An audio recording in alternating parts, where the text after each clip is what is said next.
오늘도 우리 함께 하신 주님을 찬양합니다. 어떤 집사님이 주일에 친구 세 사람과 함께 낚시를 갔습니다. 낚시를 던진 지 30분 만에 커다란 팔뚝만한 월척을 탁 던졌어요. 다른 친구들은 날파리를 날리고 있는데 자기 혼자만 그 큰 월척을 탁 올리는데 손맛이 너무 좋아가지고 할렐루야 이러면서 잡아 올렸다는 거예요. 그래서 그걸 바구니에다가 넣어가지고 물에 담가놓고 낚시를 하면서 또 쳐다보고 또 쳐다보고 기분이 좋아갖고 이랬는데 갑자기 그 물고기가 입을 벌렸다 오므렸다 하면서 갑자기 말을 하더라는 거예요.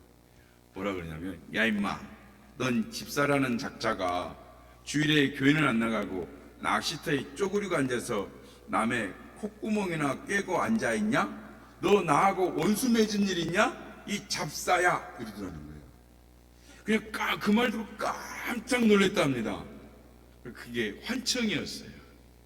그래서 놀래가지고 그냥 주섬주섬 낚시 도구를 챙겨가지고 친구들 보고 집안에 지금 갑자기 급한 일이 생겼다고 하면서 그 큰 벌통만 월척은 놔주고 4km 정도 떨어진 교회를 찾아가서 예배를 드렸는데 자기의 일생 동안 그날 예배처럼 감격스럽고 부끄러운 예배는 없었다, 이렇게 간증을 했습니다. 여러분, 기도하러 가는 곳에 은혜를 받게 됩니다. 찬양하는 곳에 은혜가 임하는 것입니다. 사도행전 16장은 이 바울이 빌립보성에서 전도를 하던 중에 있던 일들을 이렇게 소개하고 있는데요. 사도 바울이 복음을 전하다가 귀신 들려 점치는 점쟁이를 고쳐주었는데, 여자를 고쳐주었는데 그로 인해서 고난을 당하는 내용입니다. 복음을 전하고 귀신을 쫓아내는 일을 했는데 왜 고난이 찾아왔을까요?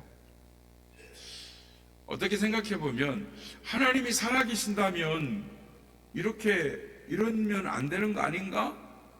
이런 생각을 할 수도 있는 것이죠. 지켜주시고 보호해주시고 평안의 일을 가야 되는데 주의 일을 하겠다고 주의 복음을 전하다가 매맞고 감옥에 갇히고 순환을 당한다.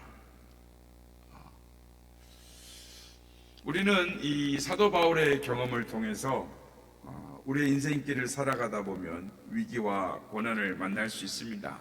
사망의 골짜기를 만날 수 있습니다. 그때 어떻게 하면 눈물의 고통의 골짜기를 벗어날 수 있는가? 이 말씀을 통해서 은혜를 받고자 하는 것입니다. 첫째, 기도하는 삶의 태도를 가져야 합니다. 규칙적으로 기도의 시간을 가져야 하는 것입니다. 오늘 보면 읽진 않았지만 13절을 보면, 안식일에 우리가 기도할 곳이 있을까요? 문 밖 강가에 나가 거기 앉아서 모인 여자들에게 말하는데 라고 말을 합니다. 바울은 가는 곳마다 회당을 찾아 예배를 드리고 거기서 성경을 가르쳤습니다. 그리고 기도초로 정해진 곳을 찾아가서 기도를 했습니다. 그러니까 아무데나 예배 드릴 수 있고 어느 곳에서나 기도할 수 있지만 바울은 정한 곳을 찾아서 그곳에서 예배하고 기도를 드렸습니다. 예루살렘에 사는 사람들은 하루에 3번씩 성전에 올라가 기도를 드렸습니다. 그리고 먼 거리에 있는 사람들은 성전 쪽을 바라보고 기도를 했습니다. 그러니까 성전을 멀리 떠나면 안 되었기에 성전을 바라보는 성전 중심의 신앙, 기도와 예배를 드렸던 것이죠. 그래서 성도는 기도하는 집인 교회를 멀리 떠나서는 안 됩니다. 기도는 기적을 일으키는 것입니다. 한평생을 기도로 살았던 이 조지 뮬러의 이야기를 우리는 잘 알고 있습니다. 그는 누구에게 어떤 요청을 하지 않고 오직 기도로만 2100명의 고아들을 그리고 10개 학교를 운영을 했습니다. 그리고 189명의 선교사를 돕고 9,000명의 학생들에게 학비를 지원을 했습니다. 그리고 해마다 400만 부의 소책자와 수만 권의 성경을 해외 선교사님들에게 보냈습니다. 이 뮬러가 이 80대의 노구를 이끌고 신학교에서 강의를 하고 있었습니다. 강의가 끝날 무렵에 한 학생이 질문을 던졌습니다. 교수님, 목사님, 어떻게 하면 일평생 동안 만여 명의 과들을 먹여 살리고 10만여 명의 주일학교들을 돌볼 수 있으며 허드슨 테일러 같은 많은 선교사님들에게 수만 권의 성경책을 보낼 수가 있습니까? 어떻게 그렇게 하실 수가 있었습니까? 그랬더니 뮬러는 앉아있던 의자에서 천천히 일어나서 의자에다가 손을 딱 각지를 껴고 무릎을 꿇고 눈을 딱 감습니다. 그리고는 한참 있다가 조용히 일어나서 말합니다. 이게 나의 비결이요, 나의 비결은 이것뿐이요 라고 말했습니다. 여러분, 하나님이 베푸시는 기적의 주인공이 되기를 원한다면, 불가능을 제치고 가능의 세계로 나가기를 원한다면, 고통과 절망의 숲을 헤치고 빛 가운데로 걸어나기를 원한다면, 사단의 도전과 시험을 이기고 승리하기를 원한다면 사도 바울처럼 뮬러처럼 기도하시기를 바랍니다. 바울은 기도처로 가다가 점치는 여인을 만나 고쳤습니다. 귀신 들린 여자가 가게를 하고 있었습니다. 얌전하고 착한 부인인데 어느 때부터인가 자꾸만 혼자 앉아있으면 누구랑 이렇게 막 대화를 하는 거예요. 뭐라고 막 중얼거립니다, 혼자서. 그렇게 사람들이 뭐라 그럴까요? 그 여자가 미쳤다라고 소문이 났습니다. 그 부인이 교회를 찾아왔습니다. 사람들이 자기 보고 귀신 들렸다고 하는데, 사람들이 말을 들어보니 교회 나가면 귀신을 쫓아준다 그래서 귀신이 쫓겨나간다 그래서 왔습니다. 참 난처하죠. 그 당시 그 교회에는 이 박전도사님이라고 실명이 있습니다만은 박전도사님이라는 분이 담임하고 계셨는데, 이 전도사님이 전혀 그런 경험이 없었습니다. 그래도 뭐 귀신 쫓아달라고 왔으니 그냥 앉아있을 수는 없고 교인들을 불러서 찬송하고 막 기도를 했답니다. 몇 시간을 계속해서 찬송을 부리고 기도를 했더니 반응이 나타납니다. 소리를 막 지르고 발악을 합니다. 그런다고 내가 나갈 줄 알아? 안 나간다! 안 나가! 전도사님이 요거 봐라, 진짜 귀신이 들어있네? 그러면서 용기가 난 거예요. 그래서 소리를 칩니다. 나가! 예수님의 이름으로 명하니 나가! 넌 더 이상 이 여자를 괴롭힐 수 없어! 나가! 그랬더니 안 나가! 난 갈 데가 없어! 그래서 아니야, 나가! 넌 나가야 돼! 하고 막 계속 찬송을 부르고 기도를 하니까 이 여자가 막 발악을 합니다. 그러더니 조금만 더 있다가 나갈게. 나 갈 곳을 정하고 나갈게. 나 갈 데가 없어. 그래서 몇 시에 나갈래? 10시. 그래서 10시가 딱 되니까 야, 10시야 나가. 그랬더니 그 안에 있던 귀신이 에이샹 나간다 그러면서 여자분이 벌러덩 들어 눕더라는 거예요. 한참 있다가 이 여자분이 일어나서 고맙다고 인사를 합니다. 그분이 이렇게 나중에 고백하기를 어느 날부턴가 자기 친척이라면서 이 아는 분이라고 하면서 귀에다가 속삭이며 말을 하더랍니다. 그냥 가게를 하고 있으니까 어떤 손님이 오면 야, 저 사람 뭐 살 거다 그러면은 딱 와서 그대로 딱 사가더라는 거예요. 계속해서 말을 거는데 신기하게 다 맞춥니다. 그런데 밤 12시가 되면 일어나라, 치성을 드릴 시간이다 깨우는 거예요. 그리고 일어나려고 하면 야, 조금 기다려라, 둘째가 오줌 누러 깬다. 그럼 진짜로 애가 일어나고 오줌을 누는 겁니다. 그래서 이젠 잔다. 일어나라. 그러면 뒤뜰로 나가서 발가벗고 목욕을 하고 찬물을 떠놓고 칠성대감님께 손을 비비며 기도를 시킵니다. 그렇게 시도 때도 없이 잠도 안 재우고 괴롭히니 이 여자분이 자꾸 말라가는 겁니다. 그러니 사람들이 미쳤다고 손가락질하고 장사도 못하겠고 견딜 수가 없었습니다. 이분이 말하기를 자기 속에 칠성대감과 여러 귀신들이 들어왔다 갔다 했다는 이렇게 간증을 합니다. 이분이 교회에 나와서 집사님이 되고 권사님이 되셨습니다. 이 이야기가 옥산교회 신권사님의 이야기입니다. 여러분, 이것이 악한 영의 정체입니다. 점쟁이들도 강신무당들은 귀신에게 사로잡힌 불쌍한 사람들입니다. 오늘 보면 16절을 보면 점으로 그 주인들에게 큰 이익을 주는 자라라고 말합니다. 그녀는 귀신의 힘으로 사람의 운명을 점치는 여자였습니다. 그리고 그녀의 배후에는 주인 여러 명이 돈을 챙겨가고 있었습니다. 그래서 16절을 보면 주인들이다 라고 복수 표현을 하고 있습니다. 그러니까 그녀가 점쳐서 버는 돈을 주인들이 공동 분배해서 가져간 것입니다. 그녀는 귀신에게 사로잡혀 있었고 주인들에게도 사로잡혀 있었습니다. 그 주인들이 어떻게 해서 그녀의 주인이 되었는지는 성경에 나오지 않지만 그들은 병든 사람, 귀신에 사로잡힌 여인을 내세워서 돈을 챙기는 못된 사람들이었습니다. 여러분, 내 주인은 누구입니까? 나는 누구에게 무엇에 사로잡혀 있습니까? 귀신에게 사로잡히면 마귀의 종이 되는 것입니다. 죄에 사로잡히면 죄의 종이 됩니다. 그렇게 되면 마귀가 하라는 대로 해야 되고 죄가 조종하는 대로 따라가는 것입니다. 어떤 사람은 마약에 붙잡히고 어떤 사람은 술에 붙잡히고 어떤 사람은 이성에 붙잡히고 어떤 사람은 돈에 붙잡혀 끌려다니는 것입니다.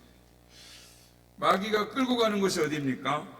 그곳은 죽음과 멸망과 지옥인 것입니다.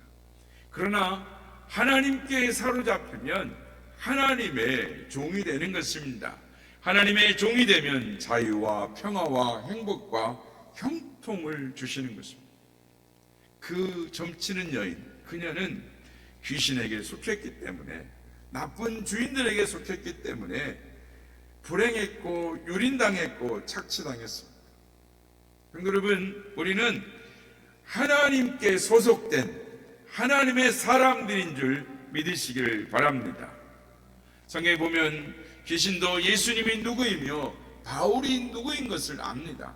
사도행전 19장 15절을 보면 스게와의 아들들 이야기가 나옵니다. 귀신 들린 사람이 뭐라고 하냐면 예수도 알고 내가 알고 바울도 내가 안다. 근데 너희 누구냐라고 말합니다. 그렇습니다.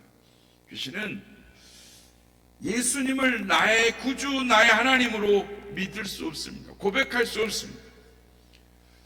귀신은 여러 가지 좋지 않은 다양성을 가지고 있습니다. 재주도 있고 수단도 있고 능력도 있고 장래일도 마치고 예수님에 관한 지식도 가지고 있습니다. 그리고 지혜가 있어서 인터넷 사이트를 점령해서 음란물을 띄우고 불온 사상을 띄우고 남을 욕하고 비방하고 협박하는 글을 띄웁니다. 신학을 동원하고 예술을 동원하고 문학을 동원하고 폭력을 동원해서 교회를 파괴하고 신앙을 파괴하고 예수 믿는 자들을, 예수님을 공격을 합니다. 그러나 여러분, 걱정할 거 없습니다. 그에게서 나오라 하니 즉시 귀신이 나왔기 때문입니다. 오늘 보면 18절을 보면 그 귀신에게 이르되 예수 그리스도의 이름으로 내가 내게 명하노니 그에게서 나오라 하니 귀신이 즉시 나오니라 하고 말씀합니다. 무당이나 점쟁이는 굿을 하고 춤을 추고 복채를 넣고 귀신을 불러들이기 위해서 꽹과리를 두들기고 막 소리를 지릅니다. 그러나 바울은 예수님의 이름으로 명령합니다. 그 사람에게서 나오라. 누가복음 10장 17절을 보면 주여 주의 이름이면 귀신들도 우리에게 항복하더이다 라고 말합니다. 빌립보서 2장 10절 하늘과 땅에 있는 모든 것들이 예수님의 이름 앞에 무릎을 꿇게 된다라고 말씀합니다. 제가 아는 목사님이 어렸을 때 칼춤을 추고 막 구슬하는 무당이 있었어요. 자기 친구 4학년 때인데 자기 친구가 야 무섭다. 우리 집에 구슬하면 내가 대나무를 잡아야 되는데 무섭다. 네가 우리 집에 좀 같이 가주면 안 되냐? 이랬어요. 이 주일학교 다니는 아이가 거기 가서 딱 갔는데 무당이 구슬하다가 구슬 딱 멈춰요. 야, 새끼 예수가 와서 구슬 못하겠다. 새끼 예수가 와서 구슬 못하겠다 하는 것입니다. 여러분, 어린아이만 돼도요, 예수를 정확하게 믿으면 귀신이 두려워 떠는 것입니다. 무당이 구슬 못하는 것입니다.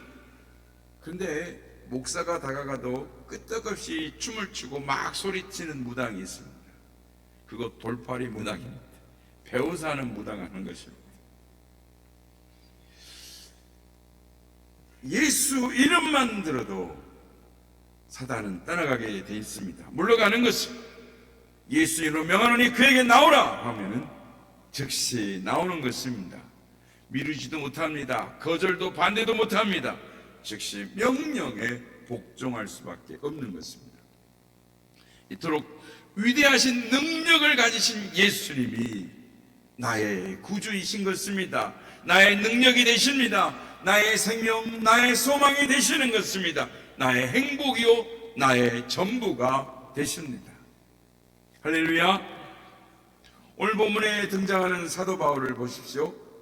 보통 사람 같으면 빌립보 감옥에 갇힌 상황에서 자기를 고소한 사람, 자기를 매를 때린 사람을 오망할 것입니다.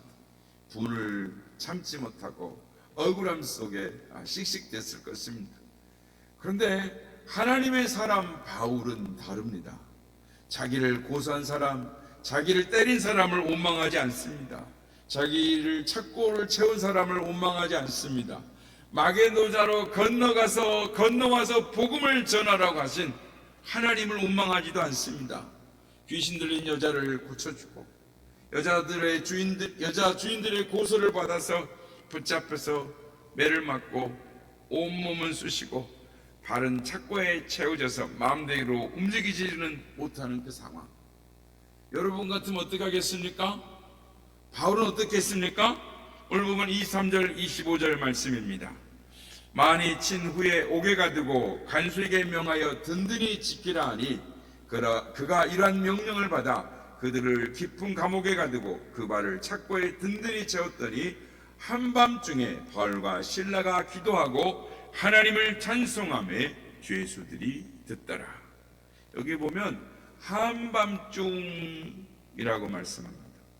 사도 바울과 실라가 맞이한 이 밤은 호텔방에 누워있는 편안한 밤이 아닙니다. 괴로운 밤이었습니다. 맞은 상처로 인해 괴로워서 견딜 수 없는 아픔과 고통의 밤이었습니다. 깊은 감옥에서 아무런 소망도 찾을 수 없는 절망의 밤이었습니다. 이러한 상황에서 바울과 실라가 어떻게 했습니까? 낙심하거나 좌절하지 않고 하나님을 찬양했습니다. 신음소리가 입에서 흘러나올 수 있었지만 그들의 입술에는 신음 대신 찬양의 소리가 흘러나왔습니다.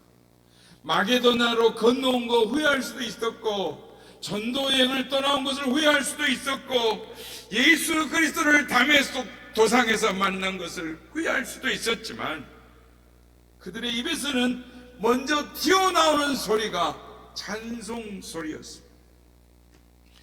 그런데 그들이 어떻게 찬양을 한 줄 아십니까? 25절을 보면 하나님을 찬송하며라고 단순하게 언급되어 있지만 바울과 실라는 조용조용하게 찬송한 것이 아니라 큰 소리로 찬양을 했습니다. 감옥 전체가 쩌렁쩌렁 울리며 큰 목소리로 하나님을 찬양했어요. 그래서 결국 감옥 안에 있는 모든 죄수들이 그들의 찬양 소리를 듣습니다. 잠을 자다가 찬양 소리를 듣습니다. 감옥 안에 있는 수많은 죄수들이 바울과 실라의 힘있는 찬송 소리를 들었습니다. 성도 여러분, 여러분들이 바울과 실라처럼 지금 억울한 누명을 뒤집어 쓰고 있습니까? 아무런 소망도 가지지 못한 채 절망의 상황에 처해 있습니까? 고통의 밤을 통과하고 있습니까?